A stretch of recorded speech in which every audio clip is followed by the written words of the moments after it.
جب بندہ ٹوٹا ہو نا تو پھر اللہ زیادہ یاد آتا ہے. جب آپ ہارٹ بروکن ہو, کوئی مسئلے مسائل ہو, تو پھر اللہ تعالیٰ کی طرف بندہ زیادہ رجوع کرتا ہے. اسی لیے آپ اپنی ہر ضرورت کے لیے اللہ تعالیٰ کی طرف رجوع کریں, لیکن اس بات کو ذہن میں رکھیں کہ اگر اللہ تعالیٰ آپ کی کچھ چیزیں نہیں سن رہے تو پھر آپ اور تسلی میں آ جائیں, کیونکہ اب انٹروین کس نے کیا ہے؟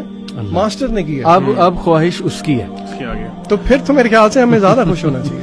ابن قیم نے ہی یہ کہا نا کہ جب میں اللہ سے دعا کروں اور وہ قبول ہو جائے تو میں خوش ہوتا ہوں, لیکن جب میں اللہ سے دعا کروں اور وہ نہ قبول ہو تو میں ڈبل خوش ہوتا ہوں, کیونکہ دوسرے میں تو ڈائریکٹ اب اللہ تعالیٰ کی ایسی بات کہ ضروری نہیں ہے کہ زندگی میں وہی کچھ ہو جو کہ میں اور آپ چاہ رہے ہیں, بلکہ امام ابن القیم رحمہ اللہ کہتے ہیں کہ اللہ تعالی will test people with remedies of trials. یعنی کہ وہ کہتے ہیں کہ مشکلات کو دوائی کہا ابن قیم نے, کیونکہ بندہ دیکھیں اگر سارا کچھ, سادی سی بات ہے, سارا کچھ ویسے ہی ہوتا رہے جیسے میں چاہوں تو پھر بات تو نہیں بنتی. تو اللہ تعالیٰ کا جو ایک نام ہے نا, اللہ تعالیٰ رب ہے. ربوبیت کا مطلب ہی یہ ہے, اپارٹ فرام جو باقی چیزیں اس سے مطلب بنتے ہیں, کہ اللہ تعالیٰ تربیت کرتے ہیں. ایک ہوتی ہے جسے کہتے ہیں فزیکل تربیت, الذی خلقک فسواک فعدلک, اللہ نے ہمیں پیدا کیا, نوک پلک سوارے.